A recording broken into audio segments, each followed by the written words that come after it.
शांति। ओम शांति। ओम शांति।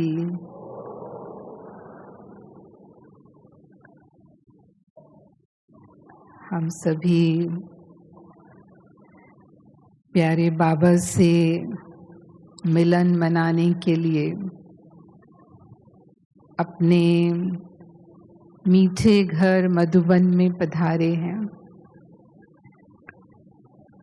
और साथ साथ ये ज्ञान योग तपस्या की भट्ठी भी करके अपनी स्थिति को श्रेष्ठ बना रहे हैं और यहाँ से अपनी बैटरी पूरी चार्ज करके, या बाबा कहते हैं बादल आए हैं तो बादल भरकर जाएंगे, रिफ्रेश होकर जाएंगे। तो भिन्न भिन्न बाबा के ज्ञान के गुह्य राजों को समझ रहे हैं और अपनी चेकिंग भी कर रहे हैं कि हम कहाँ तक बाबा की आशाओं को पूरा कर रहे हैं, कहाँ तक बाबा की शिक्षाओं को धारण कर अपना जीवन श्रेष्ठ बना रहे हैं। तो बाबा तो हमें सर्वगुण संपन्न बनाने आए हैं। तो 36 गुणों का गायन है और उसमें एक गुण है सत्यता की शक्ति। पवित्रता और सत्यता एक दो के बहुत नजदीक हैं और बाबा हमेशा कहते हैं सच्चे दिल पर साहब राजी, क्योंकि शिव बाबा को सत्य पसंद है। उसे कहते ही हैं सत्यम शिवम सुंदरम, या कहा जाता है गॉड इज ट्रुथ, ईश्वर सत्य है। शिव बाबा को हम सत्य बाप, सत्य शिक्षक और सत्य गुरु भी कहते हैं और शिव बाबा सत्य ज्ञान देकर के ही सतयुग की स्थापना करते हैं। नहीं, जो सत्य का युग है, सचखंड बाबा जिसको कहता है। कलयुग को झूठ खंड कहते हैं। तो इसको झूठ खंड क्यों कहा? क्योंकि कलयुग में लोग समझते हैं कि झूठ के बिना काम नहीं चल सकता, झूठ बोलना ही पड़ता है। अगर कलयुग में अपने आप को सेफ रखना है या किन्हीं काम को निकालना है या अपने आप को आगे बढ़ाना है तो झूठ का सहारा लेना ही पड़ेगा। तो इसीलिए कलयुग में कोई नहीं होगा जो ये कहे कि मैंने कभी झूठ नहीं बोला अपनी जिंदगी में। कोई कह सकता है? हाँ, आप सब इतने भाई बहने हैं यहाँ, कोई कह सकता है मैंने कभी झूठ नहीं बोला? बोला ही है। और अगर सत्यता की शक्ति का महत्व हमें नहीं मालूम है तो हर दिन हम झूठ का प्रयोग करते हैं। लेकिन फिर भी इस कलयुगी दुनिया में भी ऐसे मनुष्य हुए जिन्होंने प्रतिज्ञा की अपने जीवन में कि हम कभी झूठ नहीं बोलेंगे। हालांकि कहा झूठी माया, झूठी काया, झूठा सब संसार। तो जो ज्ञान भी बाबा ने दिया वो क्यों बाबा को देना पड़ा? क्योंकि जितने भी शास्त्र बने हुए हैं हमारे, उसमें सच कितना है? आटे में नमक जितना, इतना ही सत्य है। तो जैसे महात्मा गांधी का हम मिसाल देते हैं कि महात्मा गांधी ने अपने जीवन में ये प्रतिज्ञा की। जब वो बहुत छोटे थे तो उन्होंने राजा हरिश्चंद्र की कथा देखी, नाटक देखा। और उन्होंने देखा कि राजा हरिश्चंद्र ने सत्य के लिए कितनी मुश्किलें सहन की, लेकिन वो अपने सत्य मार्ग से नहीं हटे, चाहे उन्हें शमशान घाट में भी नौकरी करनी पड़ी ना, और अपने बेटे के लिए भी उनके पास वो कफन नहीं था।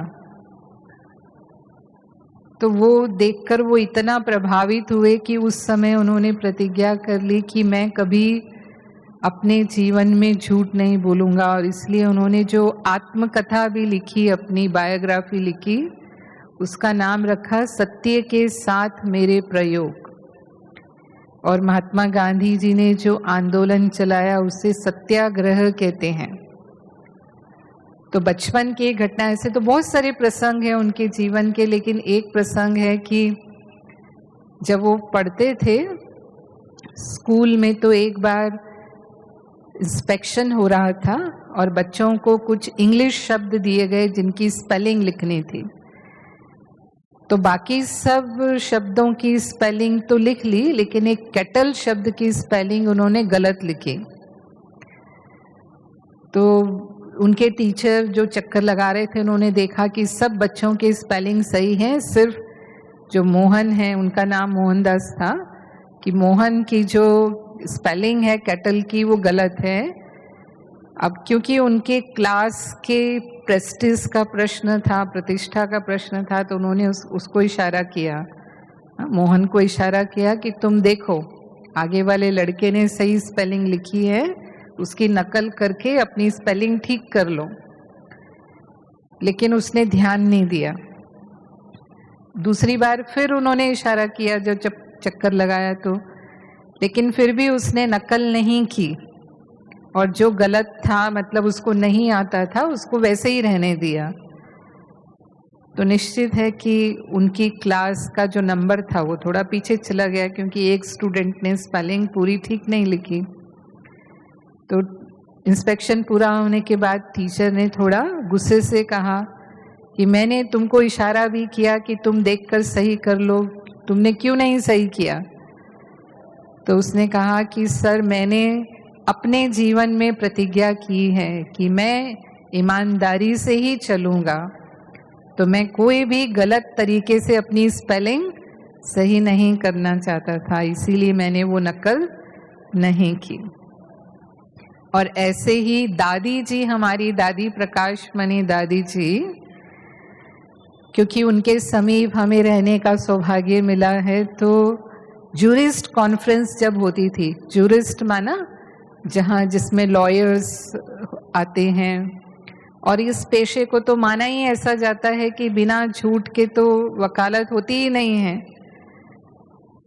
तो दादी कहती थी उस कॉन्फ्रेंस में, उस सेमिनार में, और फक्र से कहती थी कि बचपन से लेकर आज तक चाहे कोई भी कारण बना है, लेकिन मैंने झूठ नहीं बोला है।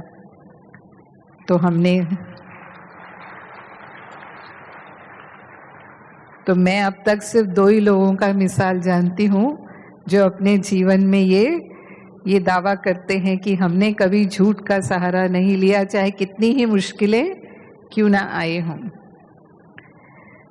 तो बाबा ने हमें सत्य ज्ञान दिया, जो भक्ति में गाते हैं, तमसो माँ ज्योतिर्गमय, अस्तो माँ सद्गमय, मृत्यु माँ अमृतगमय। हे प्रभु, हमें अंधकार से प्रकाश की ओर ले चलो, हमें असत्य से सत्य की ओर ले चलो। तो क्या कहा? असत्य से सत्य की ओर ले चलो। इसका मतलब अभी हमें सत्य मालूम नहीं है, और शिव बाबा जो हमें सत्य ज्ञान देते हैं, उससे हमारे जीवन का ज्ञान अंधकार दूर हो जाता है। तो पहला सत्य ज्ञान मिला आत्मा का। आत्मा सत्य भी है और सत्य भी है। सत्य माना होता है अविनाशी। तो सत्य शब्द के 2 अर्थ होते हैं, अविनाशी और सत्य। तो जो अविनाशी है, सदा है, और सत्य भी है। फिर शिव बाबा ने अपना स्वयं का परिचय भी हमें दिया।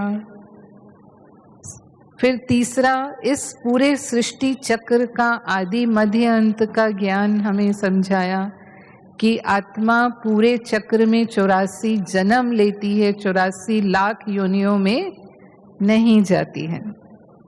तो बाबा ने कितना स्पष्ट हमें बताया कि चक्र की आयु कितनी है और हम कितने जन्म लेते हैं। जिसे कहा बाबा हमें सत्यनारायण की कथा सुनाते हैं, तो हमें ये समझाया चक्र में हम क्या थे और अब क्या है और हमें क्या बनना है, हमारे तीनों कालों का ज्ञान, हमारा सत्य स्वरूप क्या था, हम सो हम का जो मंत्र बाबा कहता है वो हमें समझ में आया। तो उसके आधार पर, उस सत्य ज्ञान के आधार पर ही हम भविष्य में मनुष्य से देवता बनते हैं। सत्यनारायण की कथा सुनकर सचमुच नारायण बन जाते हैं। तो इसे कहा सच्ची सत्यनारायण की कथा। भक्ति में भी सत्यनारायण की कथा करते हैं, लेकिन वो कथा हमें नारायण बनाने वाली नहीं है। और सत्संग है, बाबा के साथ का जो संग है, बाबा की जो याद है, वो श्रेष्ठ संग यानी सर्वोच्च संग, सर्वश्रेष्ठ संग, हमें ईश्वरीय संग मिलता है। उसको भी हम सत्संग कहते हैं, या ज्ञान सुनना सुनाना, उसको भी सत्संग कहते हैं। सच्चाई सफाई बाबा कहते हैं ये पवित्रता के बहुत नजदीक है, जिसे हम प्यूरिटी की रॉयल्टी और रियलिटी कहते हैं। सत्य स्वरूप के ज्ञान से, सत्य ज्ञान से ही हमारे अंदर पवित्रता की शक्ति आती है। जब तक मुझे ये समझ नहीं है कि मैं आत्मा हूँ और अपने निजी स्वभाव में मैं आत्मा पवित्र हूँ, पवित्रता ही मेरा स्वभाव है, तब तक वो पवित्रता की शक्ति आत्मा के अंदर नहीं आती है। बाबा की याद से, बाबा ने जो हमें विधि बताई, उस विधि से हम पवित्रता के आधार पर सत्यता की शक्ति का अनुभव करते हैं। दुनिया में भी कुछ लोग होते होंगे, लेकिन उनकी सत्यता पवित्रता पर आधारित नहीं है, क्योंकि कोई भी आत्मा इस सृष्टि में संपूर्ण पवित्र हो ही नहीं सकती, ब्राह्मणों के अलावा। और फिर उसके बाद जब देवताई जीवन होता है तो उसमें भी वो नेचुरल प्यूरिटी होती है।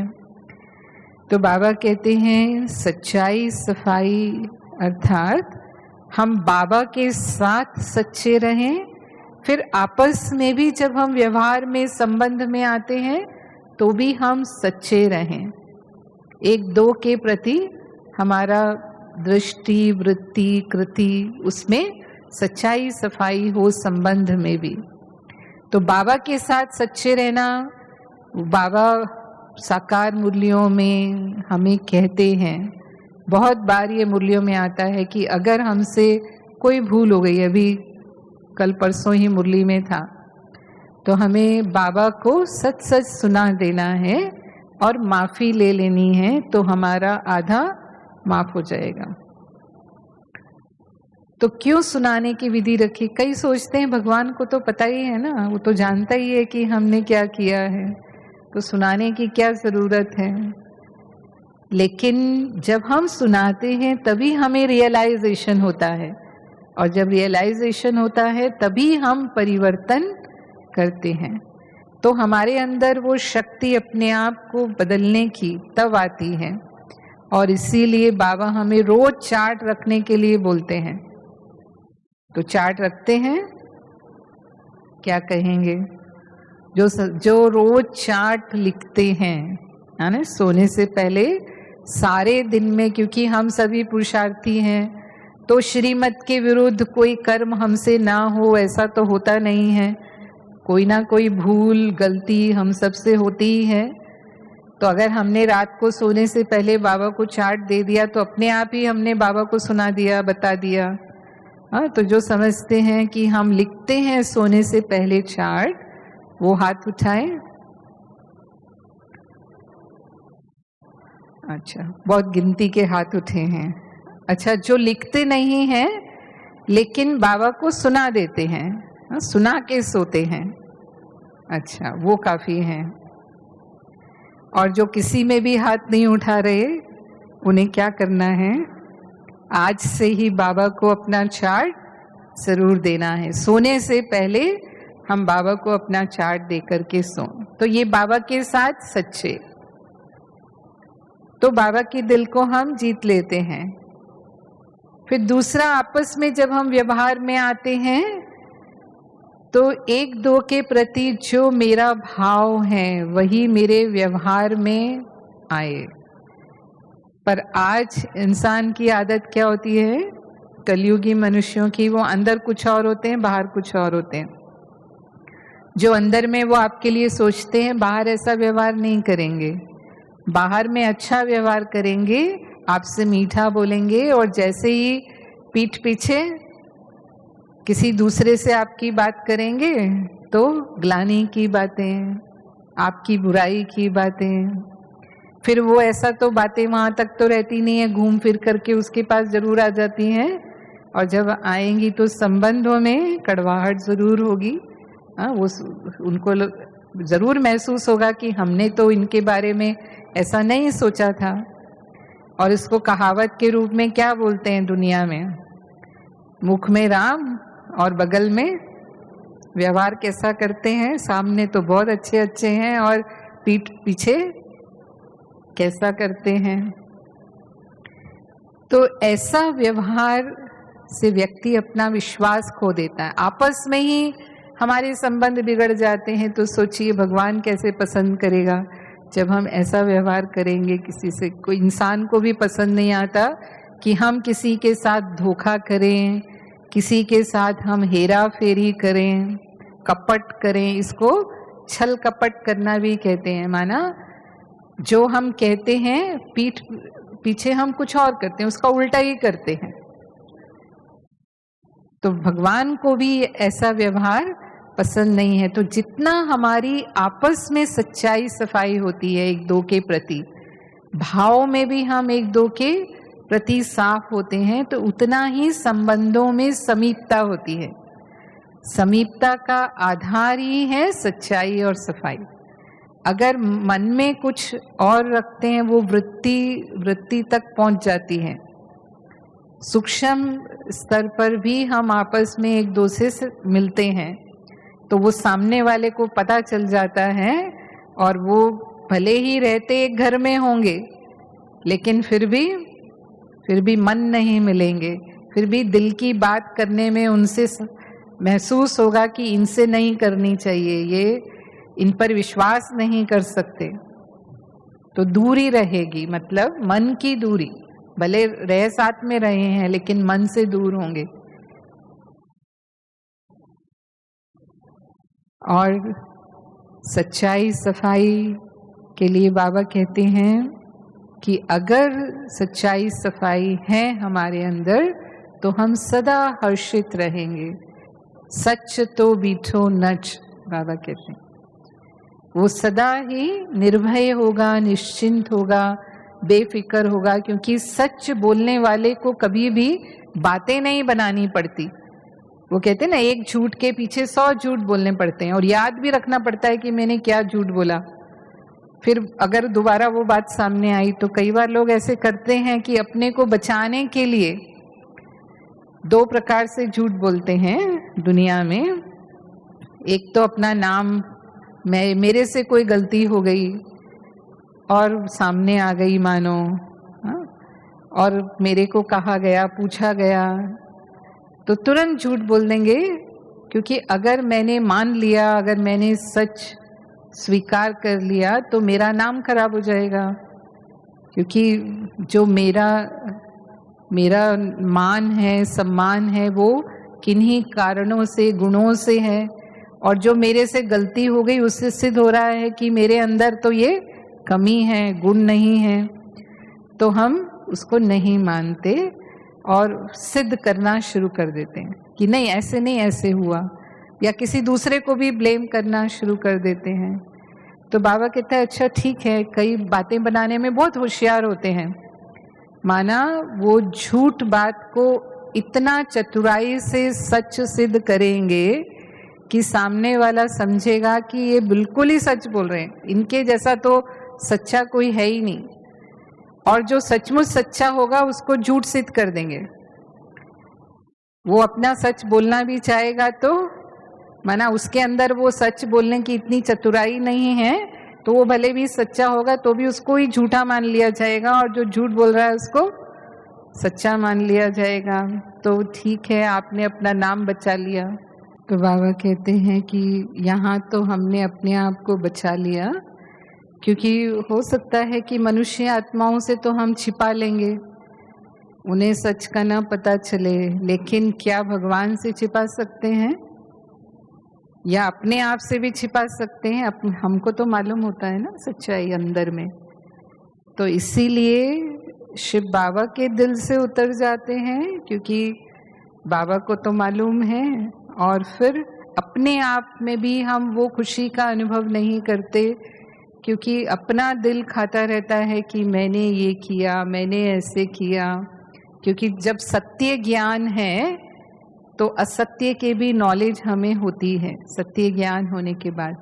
तो कई बार ब्राह्मणों में भी बाबा कहते हैं ऐसी चतुराई करते हैं, क्योंकि संस्कार, पुराने संस्कार अगर हमारे पूरी तरह गए नहीं हैं तो कई बार हम इसको युक्ति बोलते हैं।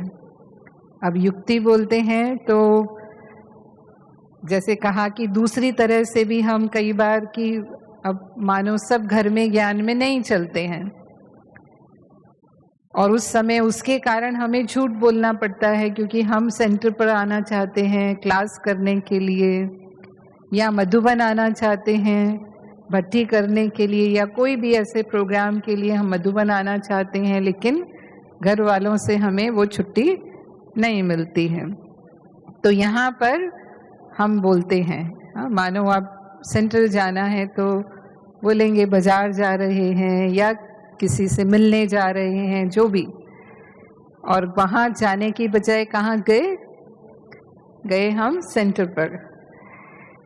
तो बाबा कई बार कहता है कि अगर कल्याण का भाव है, ये स्व कल्याण है, क्योंकि इसी में ही मेरा आत्म कल्याण है कि मैं सेंटर पर जाऊं और ज्ञान सुनूं, तभी हमारी उन्नति होगी, स्व उन्नति होगी। तो कई बार ये झूठ नहीं है, मतलब इसको हम पाप नहीं कहेंगे। अगर हम दूसरों के कल्याण के लिए भी कभी बोलते हैं, मानो बोलना पड़ता है किसी दूसरे के लिए भी, लेकिन उसमें हमारा कोई स्वार्थ नहीं है, यानी अपने आप को कोई बचाने का भाव कि मेरा नाम कम ना हो जाए, जैसे कहा, अगर ऐसा कुछ नहीं है तो वो भी पाप नहीं है। जो कल्याण अर्थ कहा गया, ये कर्मों की गुह्य गति हमें बाबा बताते हैं कि समय, स्थान, परिस्थिति के अनुसार किस भाव से वो कर्म किया गया उसमें अंतर हो जाता है।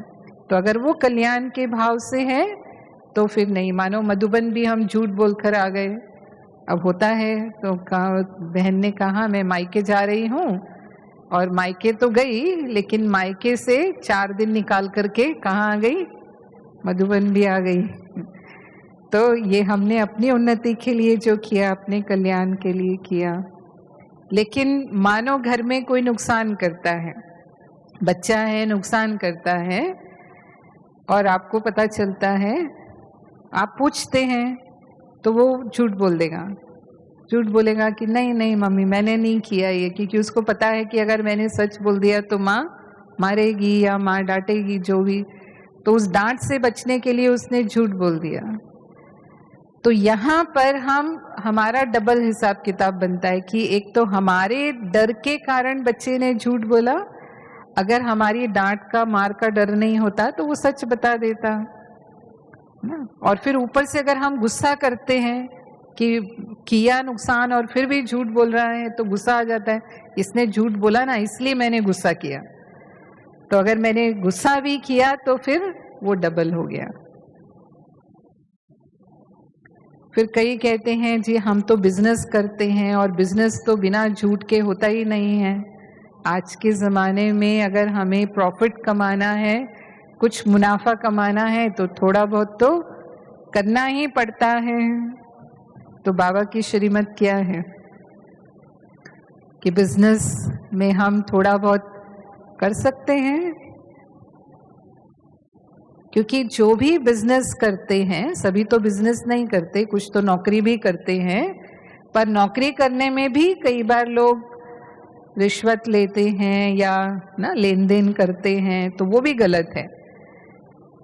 कुछ लोगों को तो मजबूर भी किया जाता है, वो करना नहीं चाहते तो भी कहते हैं, ऊपर वाले जो उनके ऑफिसर्स होते हैं वो, क्योंकि उसमें सबके कमीशन होते हैं, तो फिर वो जब तक वो नहीं करेंगे तो ऊपर वालों को भी वो नहीं मिलेगा। कई बार ऐसी नौकरियां होती हैं, जैसे पुलिस की नौकरी है, उसमें ऐसा बहुत होता है कि एक दो से बिना लिए दिए काम करते ही नहीं हैं। और भी जो गवर्नमेंट जॉब्स होती हैं कई, तो अगर हम ऐसी नौकरी कर रहे हैं, जहां तक हो सके बने तक, बाबा हम कई बार मुरलियों में इस बात को स्पष्ट करते हैं कि हमें ईमानदारी से ही काम करना है, सच्चाई से ही कमाना है। हाँ, अगर नौकरी जाने की नौबत आ सकती है ना, मानो अब सामने वाले को लगता है कि इसके कारण तो मेरा बहुत नुकसान हो रहा है, ये इतना ईमानदार है कि मेरी कमाई नहीं हो रही है बिल्कुल, तो इसको हटाओ यहाँ से। हटाओ मतलब इनकी नौकरी बदल के ट्रांसफर करो, या अगर ऐसी कोई नौबत आती है तो ठीक है, फिर बाबा कहता है कि ठीक है, बाबा को याद करके थोड़ा बहुत, अगर कलयुग का समय है अभी, क्या कर सकते हैं ना, तो वो कंडीशन अलग होती है। और बिजनेस में भी बाबा कहता है कि जो बिजनेस के एथिक्स होते हैं उसके अनुसार हमेशा एक मार्केट रेट होता है, और अगर हम उसके अनुसार बिजनेस कर रहे हैं तो कोई पाप नहीं है। लेकिन अगर हम लालच में आकर के, जैसे लोग दुनिया में मिलावट करते हैं, काला बाजारी करते हैं, ये सब ज्यादा कमाने के लिए, प्रॉफिट कमाने के लिए लोग करते हैं ना, तो अगर लालच में आकर के हम ऐसा कुछ करते हैं जिससे दूसरे का नुकसान होता है, अब खाने पीने की चीजों में मिलावट करेंगे तो लोगों की हेल्थ पर बुरा असर ही होगा। आजकल कैसा कैसा दूध बेचते हैं, हम सब जानते हैं, जो भी बाजार में खाने की चीजें आती हैं, तो ये सब करने का मतलब होता है कि असली चीज कम हो, नकली मिला दिया सस्ती वाली, तो उसी रेट में ज्यादा कमाई हो जाएगी। या फिर वो स्टोर्स में भर भर के रख देते हैं, और जब सीजन नहीं होती फिर निकाल के बेचते हैं, डबल रेट में निकाल के बेचते हैं। ऐसे ऐसे काम सब करते हैं बिजनेस में। तो अगर हम बिजनेस में हैं, भले ही हमारी कमाई थोड़ी कम हो, भले ही हमारा मुनाफा कम हो, लेकिन हम बाबा के बने हैं, तो हमें कैसा बिजनेस करना है, मेरा ही स्वार्थ पूरा हो या मेरा ही मुनाफा हो, नहीं, सामने वाले का भला किसमें है ये सोच करके हमें बिजनेस करना है। माना दुआएं कमानी है, धन कमाने की बजाय क्या कमाने का लक्ष्य रखना है, क्योंकि दुआएं जाएंगी साथ में। और जो गलत तरीके से धन कमाया वो तो कभी सफल नहीं होता। कई बार लोग सोचते हैं चलो हम ज्यादा कमा लेंगे, बाबा की सेवा में लगा देंगे। जैसे मुरली में भी बाबा ने कहा ना, कल परसों की मुरली में, कि पाप करते हैं बिजनेस में, फिर धर्माओं भी निकालते हैं, कि धर्माओं इसलिए निकालते हैं कि जो पाप किया वो हल्का हो जाए। तो यहाँ भी सोच लेते हैं चलो बाबा की सेवा में लगा देंगे, पर फिर बाबा कहता है ऐसा धन सेवा में लगेगा, वो धन सेवा में भी सफल नहीं होता, वो किसी ना किसी तरह से व्यर्थ चला जाता है। तो इसीलिए जितना हो सके हमें सच्चाई से ही बिजनेस भी करना है। जो भी काम हम करते हैं, जो भी कर रहे हैं, वो हम सच्चाई और ईमानदारी से करें, तो हम बाबा की दिल पर चढ़ेंगे। और बाबा राजी है उसकी निशानियां, सच्ची दिल, साफ दिल है हमारी, तो हमने दाता, भाग्य विधाता, वरदाता को राजी किया। और वो कैसे राजी है, उसकी निशानियां हैं कि अगर दाता राजी है हमारे ऊपर, तो कभी भी गुणों, शक्तियों और ज्ञान के गुह्य राजों से हम वंचित नहीं रहेंगे। माना ये हमारे में संपन्न होंगे। हो सकता है कोई गुण शक्ति की परसेंटेज हो, लेकिन ये गुण और शक्ति मेरे में नहीं है, ऐसे शब्द हमारे मुंह से कभी नहीं निकलेंगे। हाँ, ये मेरे साथ करते हैं लेकिन मैं सहन नहीं कर सकती, ऐसा शब्द कभी नहीं आएगा कि मैं इतना सहन नहीं कर सकती, ये मेरे से नहीं होता। तो हर गुण हर शक्ति हमारे अंदर होगी, वो बाबा के वरदान हमारे ऊपर है। और भाग्य विधाता राजी है, तो बाबा कहता है भाग्य का सितारा मस्तक पर चमकता हुआ दिखाई देगा, यानी उनके चेहरे में संतुष्टता की झलक और फलक होगी, नहीं वो मूरत में दिखाई देगा। यानी जो भरपूर होते हैं वो संतुष्ट होते हैं, तो भाग्य विधाता राजी है माना सर्व भाग्य, जो तन मन धन संबंध चारों भाग्य, तन मन धन जन, ये भाग्यों में भी भरपूर होंगे। तो आने वाले 21 जन्म तो है ही है, लेकिन वर्तमान में भी, वर्तमान संगम युग में भी चारों भाग्य अनुभव होंगे। तो तन का भाग्य माना तन का रोग, बाबा कहता है कभी भी पुरुषार्थ और प्राप्ति में बाधा नहीं बनेगा, क्योंकि हिसाब किताब तो चुकतू होते ही हैं, तो कोई ना कोई तन का रोग आता ही रहता है। लेकिन तन का कर्म भोग आया तो वो कभी भी हमें पुरुषार्थ और प्राप्ति में बाधा नहीं बनेगा। और कभी भी हम तन की बीमारी के कारण वंचित हो जाएं, कोई सेवा से भी वंचित हो जाएं, वो भी नहीं। और तन का हिसाब किताब हम कर्म भोग के समय भी सेवा के निमित्त बन जाएंगे। जैसे हमने दादियों को देखा है कि दादियां जब कर्म भोग चुकतू कर रही हैं, तन का हिसाब किताब चुकतू कर रही हैं, तो भी कोई ना कोई ऐसी सेवा के निमित्त बने। जैसे गुलजार दादी का हम जानते हैं कि दादी जब बॉम्बे में इलाज करवा रहे थे 80s में, तो वहाँ डॉक्टर अशोक मेहता जी उनका इलाज कर रहे थे, और वो इलाज करते समय वो देखते थे दादी को कि दादी कितनी अलग हैं और सब मरीजों से। सब मरीजों के चेहरे पर तो कोई ना कोई दर्द, उदासी या कोई ना कोई शिकायत उनके उस पर रहती थी, डॉक्टर ये हो रहा है वो हो रहा है, और दादी कभी भी कुछ नहीं कहते थे। और दादी तो और ही उनसे पूछते थे कि डॉक्टर आप कैसे हैं, तो उनको बड़ा आश्चर्य होता था। फिर उन्होंने ही पूछा दादी से, हालांकि वो समझते थे कि ये कोई स्पिरिचुअल व्यक्ति हैं, उनके रहन सहन से और उनके बोलचाल से। तो फिर दादी ने बताया कि हम राजयोग करते हैं और राजयोग से हमारे अंदर ये शक्ति है और आप भी आइए, कभी माउंट आबू आइए। और जब उनको निमंत्रण दिया तो इतना प्रभावित थे कि वो आए माउंट आबू, और माउंट आबू आए तो यहाँ ही उनको संकल्प आया कि इतना बड़ा अंतर्राष्ट्रीय विश्वविद्यालय है, यहाँ एक अस्पताल होना चाहिए। बहुत भाई बहनें आते हैं यहाँ पर, अचानक कोई बीमार होता है तो उसको इलाज मिले, ऐसी सुविधा होनी चाहिए। और उनके ही संकल्प से फिर ग्लोबल हॉस्पिटल बना। और ग्लोबल हॉस्पिटल केवल एक ग्लोबल हॉस्पिटल नहीं संभाला, उन्होंने ही संभाला, और फिर उसका इतना विस्तार हुआ कि आज 5-6 हॉस्पिटल जो हैं वो अपने ब्रह्मा कुमारी के अंतर्गत चलते हैं। तो देखिए उनकी स्थिति ने सेवा की, और आज कितने डॉक्टर्स बाबा के बच्चे बन चुके हैं।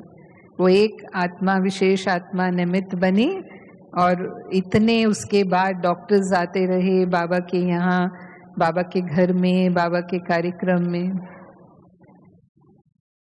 तो बाबा ने कहा कि यदि हमारे अंदर वो सच्चाई सफाई है, माना वो सत्य ज्ञान की स्थिति है हमारी, तो आत्माओं की हम सेवा करेंगे और कभी भी कर्म भोग के वश दुखी नहीं होंगे, लेकिन उसको चलाएंगे। दुखी होने का मतलब मन ही मन बहुत चिंतन करना उसका, ये हो गया मेरे को, ये हो गया, ये कैसे हो गया, ये कब ठीक होगा, कैसे ठीक होगा। ऐसे बहुत कुछ लोगों की आदत होती है, बीमारी छोटी सी होती है उसका चिंतन इतना करते हैं कि पहाड़ बना लेते हैं उसको।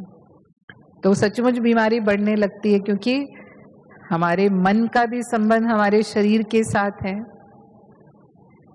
और जो कर्म योगी होगा वो बीमारी को ना सोचेगा ना उसको वर्णन करेगा, अगर मन में बहुत चलता है ना तो हम बोले बिना भी नहीं रह सकेंगे, जरूर उसको सुनाएंगे भी कि आज मेरे को ये हो रहा है, आज ऐसा हो रहा है, तो अपने दुख से दूसरों को भी दुखी करेंगे।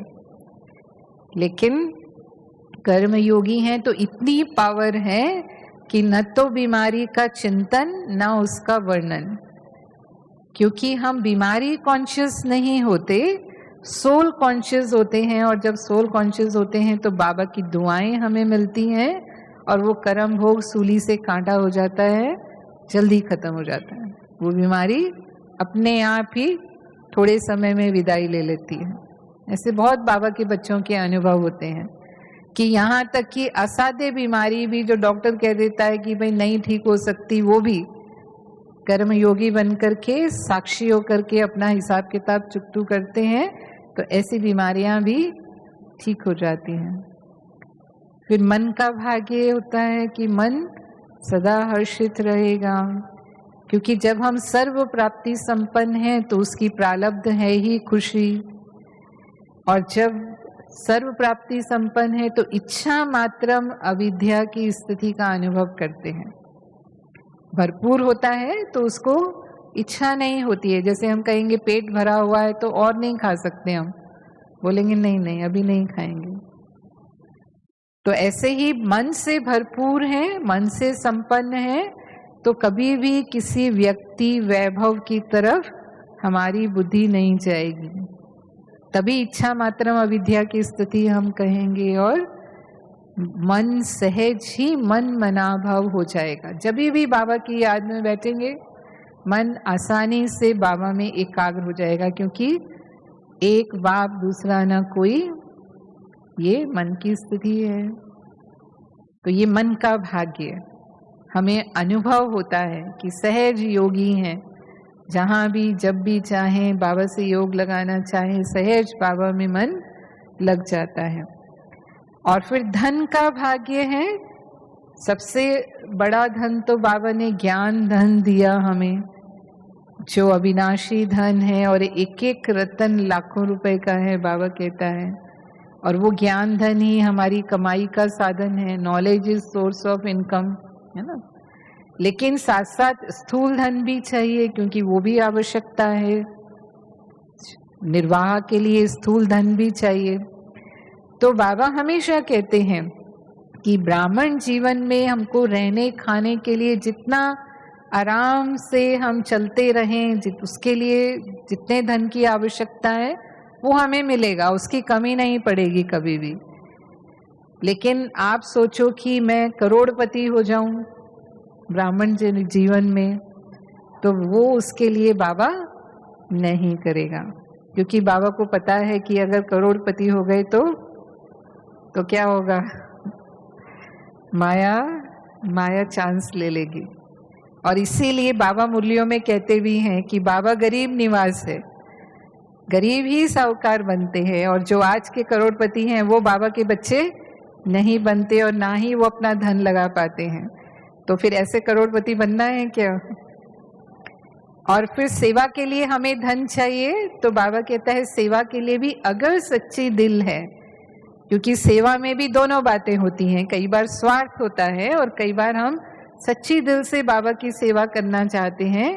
तो अगर सच्ची दिल है तो वो धन की कमी महसूस नहीं होगी, सेवा के लिए भी धन है ऐसा अनुभव होगा, और नहीं तो बाबा किसी को निमित्त बना देगा।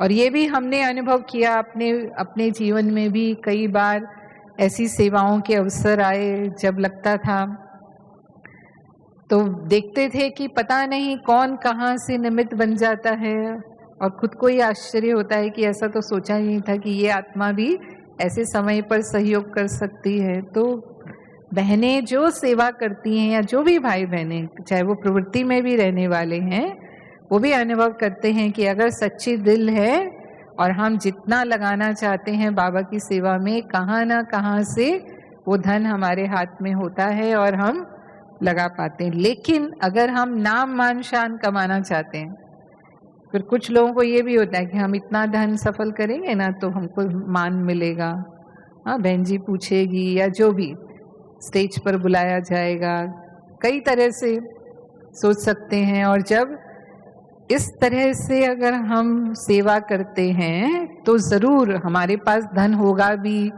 हम सफल भी करेंगे, हमें मान भी मिलेगा, ऐसा नहीं कि नहीं मिलेगा।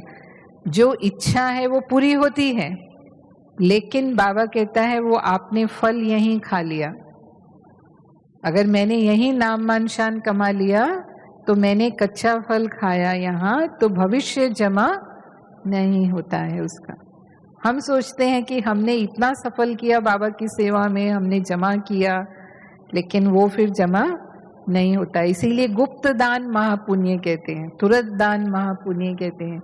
जितना गुप्त सेवा हम करेंगे बाबा की और जितना निस्वार्थ भाव से करेंगे और जितना सच्ची दिल से करेंगे, उतना वो पूरा का पूरा हमारा जमा होता है।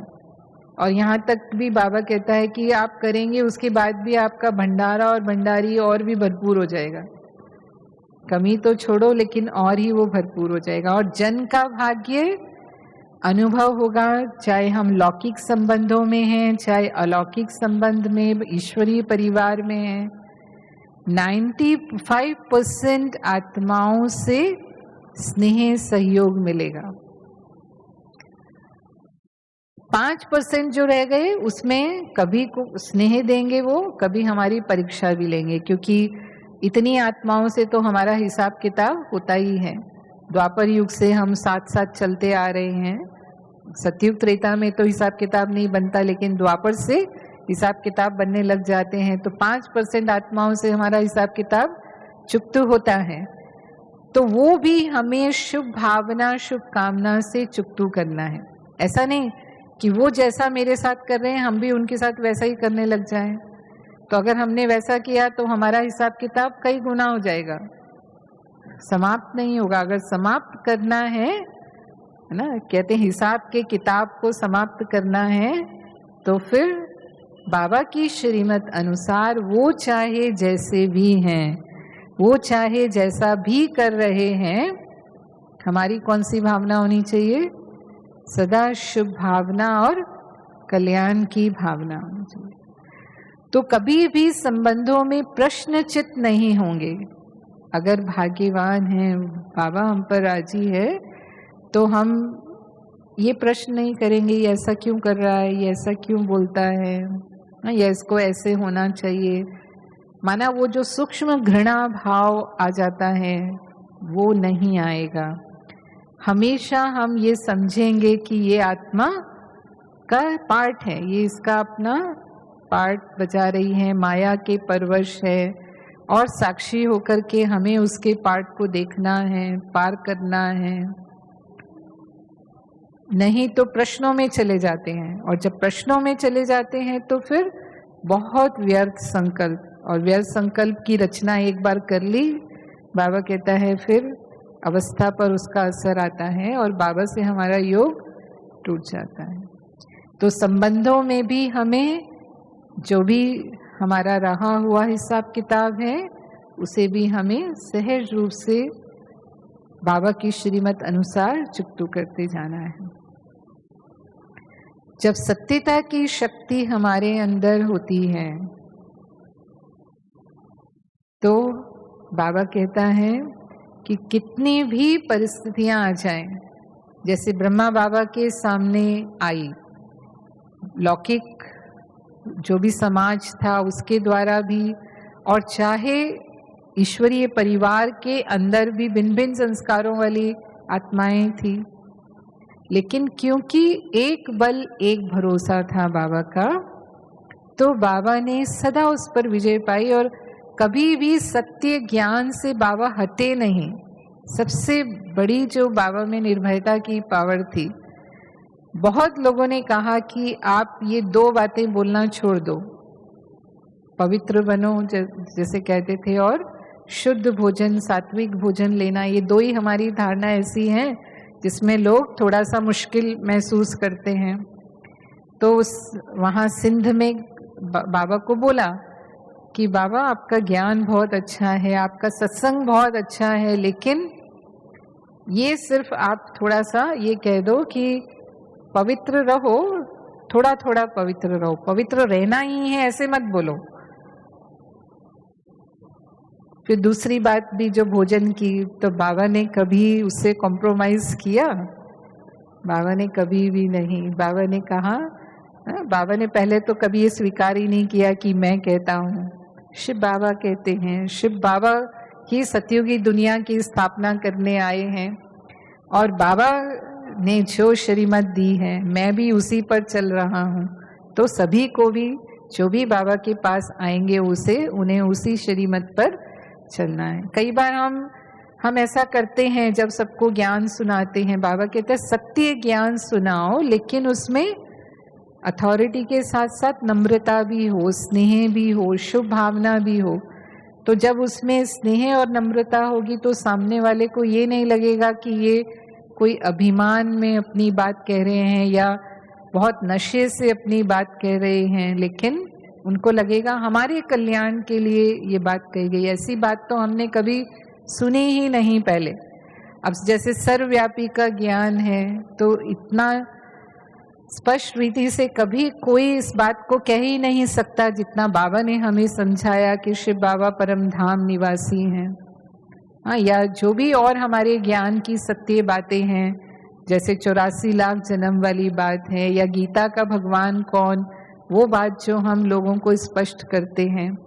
तो सत्य ज्ञान की बातें हमें स्पष्ट करनी है। कई बार हम क्या करते हैं, सिर्फ धारणा की बातें सुना देते हैं, क्योंकि हमें लगता है कि ये बातें ना उनको पसंद नहीं आएंगी, क्योंकि ये कंट्रोवर्शियल है, इसमें थोड़ा मतभेद तो है ना। शास्त्र जो कहते हैं और जो धर्म कहते हैं वो अलग कहते हैं, और बाबा ने जो बताया वो बिल्कुल उससे भिन्न है। तो फिर हम ऊपर की बातें ज्ञान के रूप में सुना देते हैं, सत्य ज्ञान से उनको वंचित रखते हैं। फिर सोचते हैं धीरे धीरे उनको पता चल जाएगा, जब समय आएगा तो अपने आप पता चल जाएगा। लेकिन क्योंकि वो सत्य ज्ञान नहीं सुना तो आत्मा में वो पावर नहीं भरती, और इसीलिए वो अधिक समय तक ज्ञान में चल भी नहीं पाते हैं। वो फिर उतना ही जो कहेंगे वारिस क्वालिटी के बनना चाहिए, वारिस क्वालिटी की आत्माएं नहीं बन पाती हैं। बाबा के समीप बच्चे बनना, वो जो भाग्य उनको मिलना चाहिए, उस भाग्य से वंचित रह जाते हैं। तो हमें वो बातें भी बाबा कहते हैं, सत्य ज्ञान की बातें भी जिस विधि पूर्वक ब्रह्मा बाबा ने सबको कही है ना। कभी भी बाबा ने ऐसे नहीं कि मैं छुपा लूं इस बात को, इसको बुरा लग जाएगा, ऐसा नहीं किया। और हमारे जो वचन होने चाहिए, जो सत्य हम बोलते हैं, कई बार लोग जब सच बोलते हैं ना तो थोड़ा जोश में आ जाते हैं कि मैं सच बोल रहा हूँ, मैं सच कहती हूँ ना, तो फिर सच कड़वा लगता है। जब हम थोड़ा सा गुस्से में आकर के और जोश में आकर के अपनी बात को, सत्य बात को, भले हम सत्य हैं लेकिन उसको थोड़ा जोश में आकर के सिद्ध करना चाहते हैं, तो बाबा कहते हैं फिर वो सत्य लगता नहीं है। अगर हम इस तरह से माना, उसमें दिव्यता खत्म हो जाती है। और इसीलिए कहा कि सत्य बोलो लेकिन प्रिय लगने वाला सत्य बोलो। एक संस्कृत में श्लोक कहते हैं, सत्यम बुर्यात प्रियम बुर्यात ना बुर्यात सत्यम अप्रियम। सत्य बोलो लेकिन मधुर लगे, ऐसा सत्य बोलो। ऐसे बोल हो जिसमें किसी का कल्याण समाया हो, कल्याण हो। जैसे कहा सतवचन महाराज, जैसे बाबा कहते हैं अगर सतवचन महाराज का यादगार बना है तो आपसे ही बना है। भक्ति में जो भी यादगार बने हैं वो यहाँ के ही बने हुए हैं। तो हमारे वचन सत कब होते हैं? सत माना वही वचन सत्य सिद्ध हो जाए। हमने किसी के लिए जो बोल बोले वही उसके लिए वरदान बन जाए। जैसे बाबा बोलते थे या दादियाँ बोलती थी, बाबा ने जिनके लिए जो बोला वो उनके लिए वरदान हो गए। आज भी जो भाई बहनें बाबा से मिले वो सुनाते हैं ये बात कि बाबा ने ये कहा और सचमुच वैसा ही हमारा जीवन बन गया। तो वो बोल में ताकत कब आएगी? जब वो सत्यता की शक्ति हमारे अंदर होगी। और अगर सत्यता है तो जैसे कहा कि वो दिखाते हैं विष्णु जी शेष शैया पर लेटे हुए हैं। तो शेष शैया किसका प्रतीक है? ना, माया के विकराल रूप का प्रतीक है, लेकिन उसको भी क्या बना दिया, उसको भी शैया बना दिया, सोने का स्थान बना दिया। या श्री कृष्ण को दिखाते हैं कि उन्होंने सांप के फन के ऊपर डांस किया, तो उसको भी उन्होंने डांस करने की स्टेज बना दिया। तो ये किसकी पावर है? सत्य ज्ञान की ताकत है कि माया का कोई भी रूप आ जाए, चाहे कितनी भी भयानक परिस्थिति आ जाए, चाहे हमारे संबंध कितने भी परेशान करने वाले हों, माया का कितना भी विकराल रूप हो, वातावरण कितना भी जहरीला हो, लेकिन सत्य ज्ञान की शक्ति हमें सब पर विजयी बनाती है। और इसीलिए कहा सत्यमेव जयते। अगर हम सत्य के मार्ग पर हैं तो विजयी होंगे, या अंतिम विजय सत्य की होती। भले सत्य की नाव हिलती है, डुलती है, लेकिन डूबती नहीं है कभी भी। तो डूबती नहीं है माना सत्य के मार्ग पर चलने में मुश्किलें जरूर आती हैं, सहन करना पड़ता है। कई बार ऐसा लगता है कि सच के मार्ग पर चलना मुश्किल है। और ये भी देखने में आता है कि जो झूठ के रास्ते पे चल रहे हैं वो तो ज्यादा सफल हो रहे हैं ना, वो तो और आगे बढ़ रहे हैं, उनका तो बहुत नाम हो रहा है। तो फिर सोचते हैं चलो हम भी ऐसा ही करते हैं तो हमें भी वो प्राप्तियां होने लग जाएंगी। तो बाबा कहते हैं जरूर हो सकती हैं, अल्पकाल की प्राप्तियां होंगी, लेकिन अगर हम सत्य के मार्ग पर हैं, हमने सहन किया है ना, अगर हमने मुश्किलों का सामना किया, तब हमने भगवान के दिल को जीता। और भगवान के दिल में हम आगे हैं। हमें आत्माओं से नहीं, किससे काम है? बाबा से काम है ना। तो अविनाशी प्राप्ति कराने वाला कौन है? सदा काल की प्राप्ति कराने वाला कौन है? वो तो बाबा है ना।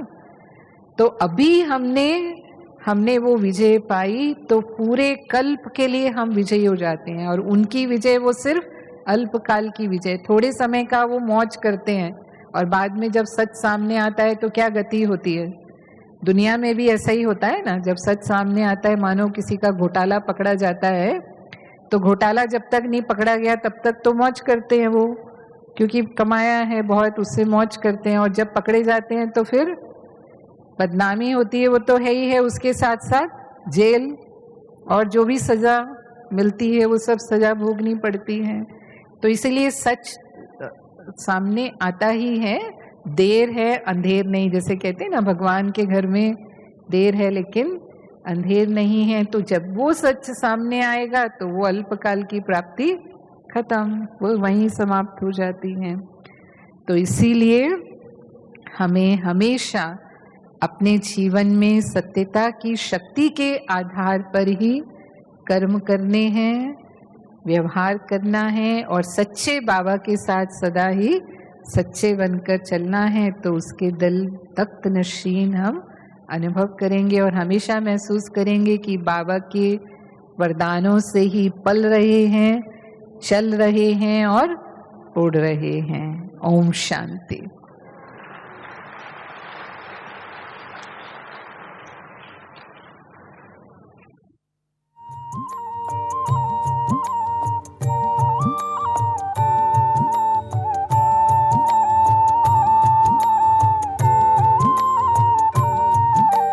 दिल में है तेरी याद बाबा, जिगर में तेरा प्यार।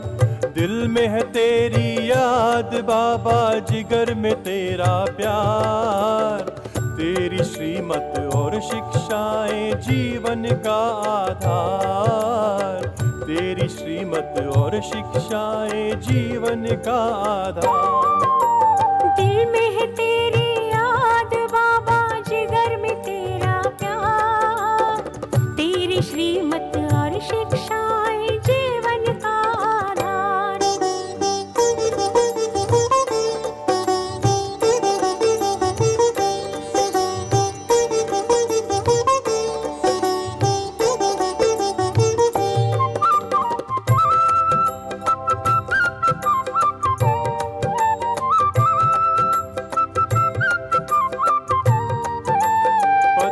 पदम सौभाग्यशाली तुमने हमें बनाया, नवजीवन दे करके तुमने दिल में हमें बिठाया।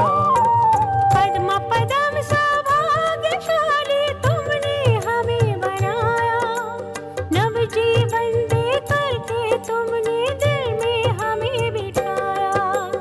अब तो ये जीवन है बाबा तुझ पर ही बलिहार, अब तो ये जीवन है बाबा तुझ पर ही बलिहार। तेरी श्रीमत और शिक्षाएं जीवन का आधार, तेरी श्रीमत और शिक्षाएं जीवन का आधार।